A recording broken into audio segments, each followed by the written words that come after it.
우리 그 11장의 교육훈련에 대한 이야기인데 그냥 교육훈련이 아니라 영업사원의 교육훈련.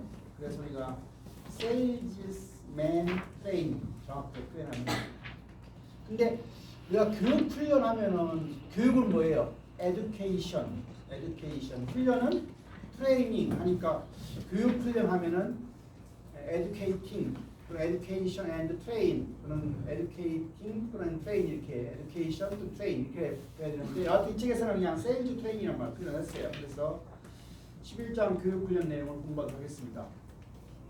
우리가 영업교육훈련에 대한 이야기를 하려고 하는데 엄밀하게 말하면 교육훈련이라고 하는 말 속에는 교육이라고 하는 말과 훈련이라는 말이 두 가지가 다 포함되어 있는 말이죠. 그래서 우리가 영업에 종사하는 그 조직 구성원들이 자신의 업무에 즉각적으로 우리가 어떤 실제로 업무를 수행하려고 하면 그 수행하기 위해서 필요한 지식이나 또는 기술이나 능력 이런 것들 갖다가 가르치는 것 이게 우리가 교육인데 또 한 가지 그 교육에는 디벨롭먼트라고 해서 개발이라고 하는 내용을 포함하고 있다. 개발이라고 하는 것은 사실은 우리가 자기 개발, 조직 개발 이런 얘기하는데 어떤 개인의 어떤 능력을 갖다가 향상시키는 게 바로 개발이 돼서 교육훈련 말 속에는 그 교육이라고 하는 말, 또 훈련이라는 말, 또는 개발이라는 말이 상당히 다 포함되는 말이다.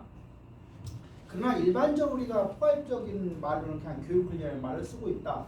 그래서 우리가 영업교육훈련이라고 좀 내용을 한정시켜 보면 영업사원이 성과를 잘 낼 수 있도록 성과를 증진할 수 있도록 그리고 영업사원의 그 경력, 커리어를 갖다가 디벨롭먼트 하는 커리어에 대한 개발을 위해서 어떤 지식을 가지고 있고 어떤 기술을 가지고 있고 어떤 능력, 자질, 행동 이런 것들을 가지고 있어야 될 것 그런 것들을 우리가 개발시켜 준 것이 바로 영업교육훈련이다.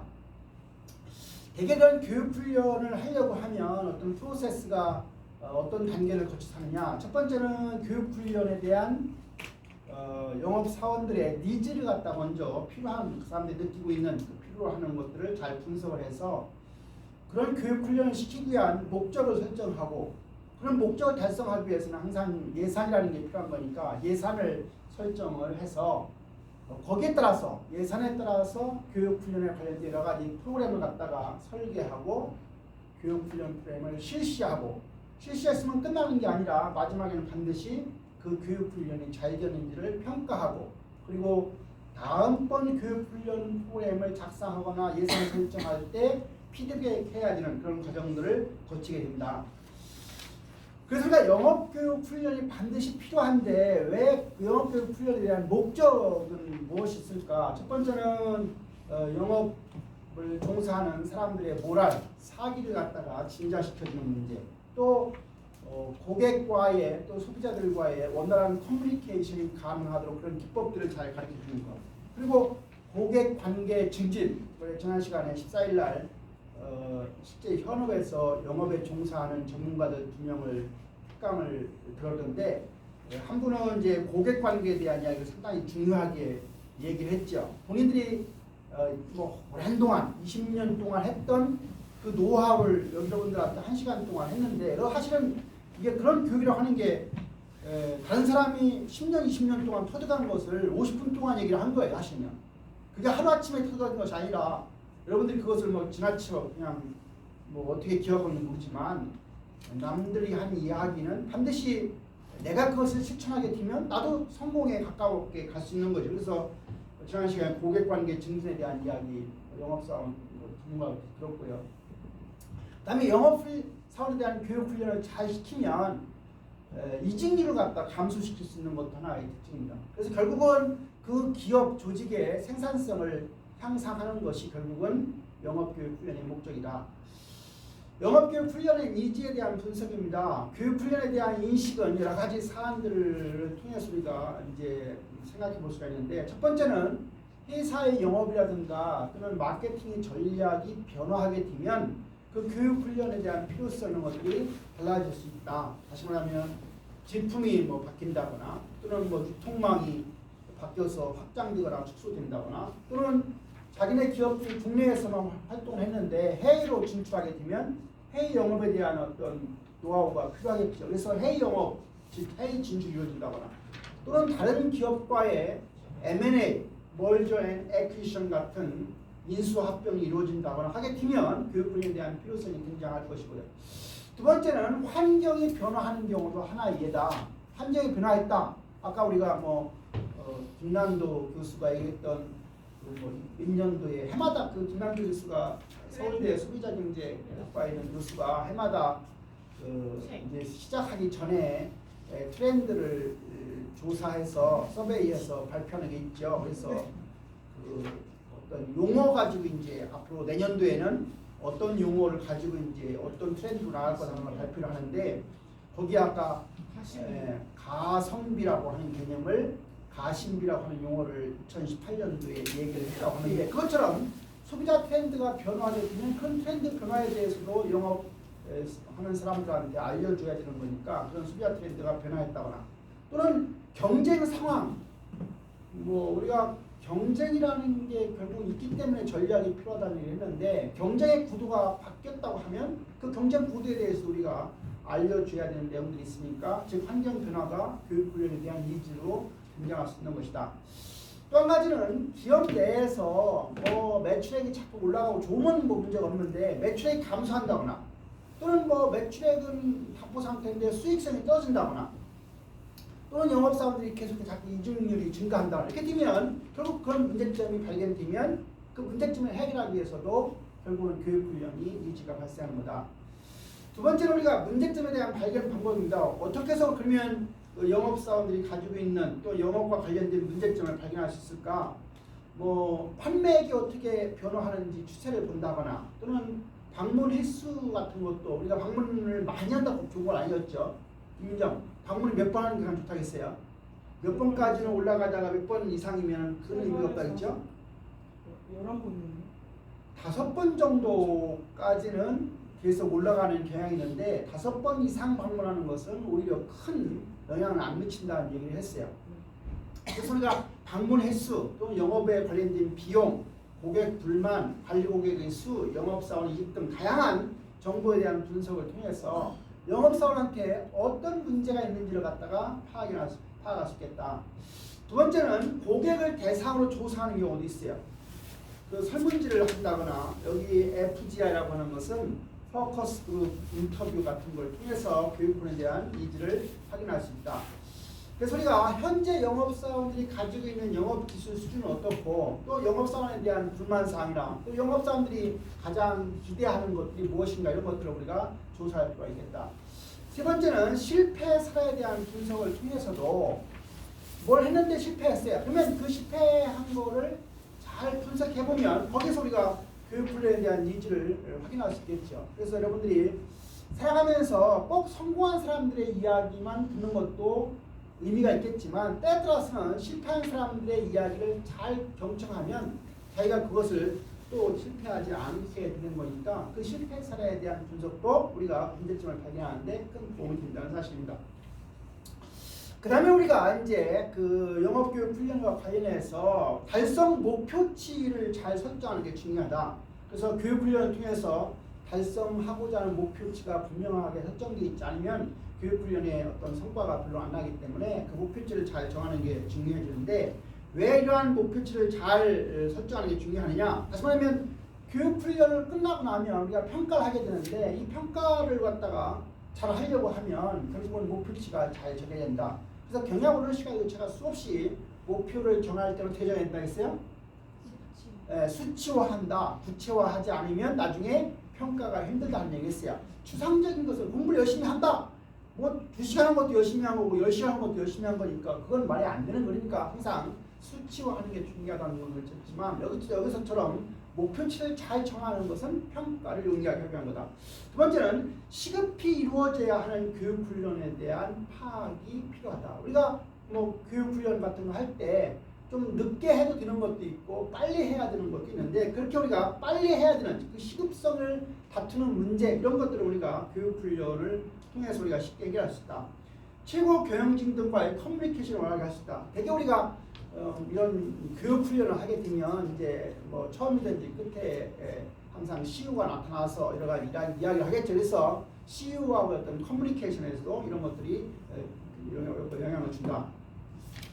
교육 훈련을 할 때 이제 교육 훈련이라는 프로그램을 설정할 때는 몇 가지들을 정하는데 누가 할 거냐, 교육 훈련을 누가 시킬 거냐, 뭐 다 모아서 한 군데 시킬 거냐, 분권화해서 각 지점별로 시킬 거냐, 또는 뭐 예를 들어서 요새는 온라인 뭘 잘 만들어서 온라인 할 거냐, 교육 훈련 주체가 누구냐, 뭐 영업부서에 있는 사람들이 할 거냐, 뭐 스텝이 할 거냐, 누군가 정해질 거니까 그 교육 훈련 주체. 두 번째는 교육 훈련의 시기, 언제 시키는 되느냐, 뭐 시기뿐만 아니라 교육 훈련 기간도 중요하겠죠. 또 교육 훈련하는 방법도 중요할 것이고요. 뭐 강의실에서 이런 강의식으로 할 거냐, 또는 현장에 가서 온더잡 트레이닝을 해서 OJT 교육을 시킬 거냐 등등이에요. 또 교육 훈련의 내용은 뭘 할 거냐. 처음에는 되게 우리가 그 기업의 문화부터 시작을 하죠. 그래서 그 어떤 내용을 가지고 교육 훈련을 시킬 건가에 대한 프로그램의 내용이 중요한 것이고, 그 다음에 교육 훈련 장소예요. 장소 다 모아서 하려고 하면 숙박을 해야 되니까 숙박비 같은 게 들어갈 것이고요, 교통비 같은 게 들어갈 것이고요, 또 번거롭기는 하죠. 그러나 한 군데서 모아서 하게 되면 장점은 뭐겠어요?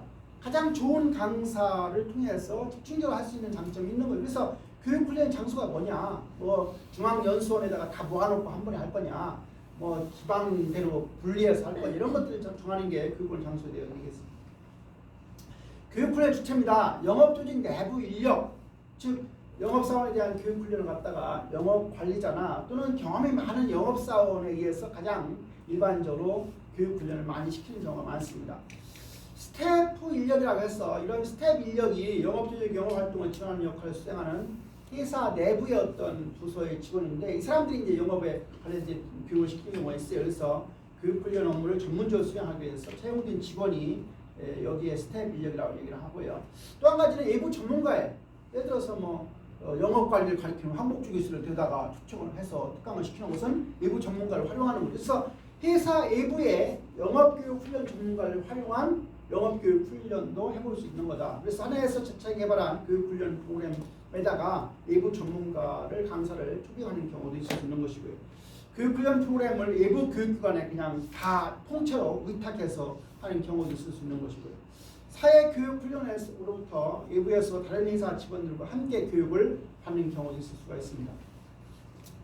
그래서 우리가 교육훈련의 내용을 보면 이제 분권적으로 시키는 거, 근데 두 번째는 집중적으로 교육훈련을 시키는 거, 세 번째는 웹 기반 교육훈련인데, 이제 점점 오늘날 뭐 웹 기반 교육훈련이 많아지고 있죠. 예를 들어 삼성생명 하면은 삼성생명에 뭐 TV 채널이 있을 거예요. 그러면 아침마다 1시간씩 그 웹 기반을 바탕으로 한 뭐 TV 채널을 바탕으로 하는 어떤 것을 가지고 교육을 시키는데, 그렇게 하려고 하면 사전에 충분히 어떤 콘텐츠를 잘 만드는 게 중요하죠.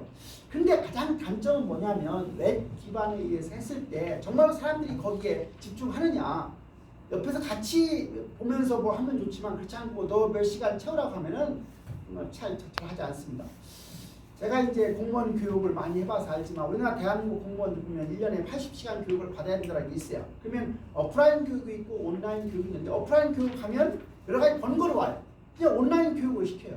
그러니까 뭐 사이트에 들어가서 눌러가지고 하는데 자기는 엉뚱한 일 하면서 사이트만 켜놓는 거죠.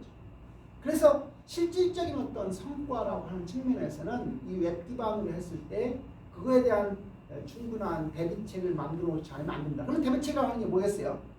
보지 않으면, 그 화면을 온라인으로 제대로 보지 않으면 그냥 클릭만 해가지고 안 되게끔 만들어 놓는 거죠. 중간중간에 문항을 넣어서 평가를 요소를 넣는다거나 뭐 어떤 다른 방법을 통하지 않으면 그냥 흘러가는 게 일반적인 웹 기반 교육훈련이다. 아까 분권적 교육훈련과 집중적 교육훈련은 좀 구분했어요. 분권적이라는 것은 예를 들어서 뭐 지역별로 한다거나 뭐 지점에서 하는 게 분권적인 것이고, 집중적인 것은 중앙연수원 같은 데 한 군데 다 모아서 하는 거예요. 그러니까 한 군데서 모아서 하려고 하면 좋은 점은 좋은 강사, 좋은 프로그램 가지고 집중적으로 시킬 수 있는 것이 장점이지만 비용이 많이 드는 게 단점일 수가 있는 것이고, 분권적이라고 하면 비용이나 이런 측면에서는 도움이 되지만 이제 집중적으로 어떤 좋은 강사를 통해서 어떤 현장에 딱 맞는 그런 것들을 시키는 또 어려움이 있는 거니까 이 두 가지를 잘 이제 분권적인 거, 집중적인 거, 웹기반 교육 훈련을 장단점을 잘 파악해서 자기 회사에 적합한 것을 잘 믹스하면 되겠습니다. 교육 훈련의 내용은 뭘까? 우리가 대부분이 네 가지로 구성이 되어 있습니다. 첫 번째 영업 기술은 영업 기술, 영업 지식, 마인드 형성, 자질 향상인데 영업 기술은 주로 고객 관계를 구축하는 기술이 첫 번째일 것이고 두 번째는 팀 영업을 하는 기술. 요즘에는 이제 영업을 주로 한 개인이 하는 영업보다는 팀으로 하는 경우가 많기 때문에 그 팀으로 했을 때의 어떤 기술. 그다음에 이제는 컴퓨터가 베이스가 되기 때문에 그런 컴퓨터 기반 영업 기술 이런 것들도 가르쳐야 되겠다. 영업 지식과 관련해서는 뭐니 해도 지난번에 우리가 조은아 그 전문가가 얘기할 때 첫 번째가 뭐냐면 제품에 대한 지식이 전문가가 되지 않으면 안 된다 그런 얘기 했었죠. 그것처럼 우리가 제품 지식에 대한 거, 그 다음에 고객에 관한 지식, 또 회사 지식이나 또는 법률 관련 지식들을 잘 가르쳐야 되겠다. 마인드 형성은 영업인으로서 어떤 자부심을 갖는 거. 우리가 영업하면은 그렇게 뭐 사람들이 생각이 이렇게 좋지는 않아요. 왜냐하면 뭐 판매를 강요한다고 하는 측면에서 좋지 않지만 얼마든지 영업이 성공하게 되고 좋게 되면 마지막에 결국은 기업이라고 하는 게 팔지 못하면 의미 없는 거잖아요. 결국 수익을 창출하는 분야는 궁극적 영업이란 말이에요. 그래서 영업을 잘하는 사람들이 영업에 대한 자부심이 있는데 처음에 시작할 때 그런 자부심이 없기 때문에 그런 자부심에 대한 교육 훈련이 상당히 중요하다. 그다음에 교육 훈련에 대한 전반적인 어떤 긍정적인 마인드를 형성하는 게 상당히 중요하고요. 그다음 자질 향상입니다. 뭐 자질이라고 하는 게 내가 보기에는 한 70대 30이라고 할까요? 70은 태어나는 거예요. 태어나지 뭐 잘못 태어나면 그게 뭐 교육훈련만 가지고는 안 돼요. 그러나 너무 자질이라고 하는 게 태어난 거에 강조하다 보면 교육훈련 자체가 의미 없는 거죠. 그렇다 하더라도 우리가 자질을 향상시켜야 되는 거니까 영업에 관련된 적응력을 향상시킨다거나 또는 창의력을 향상시킨다거나 어떤 어려움이 있더라도 고난을 극복하는 어떤 그런 교육 능력을 키워준다거나 요새는 상당히 감성 이런 것들이 상당히 중요하게 여기기 때문에 감성적인 능력을 키워주는 교육들이 필요하다고 하겠습니다. 썼다고 하겠습니다.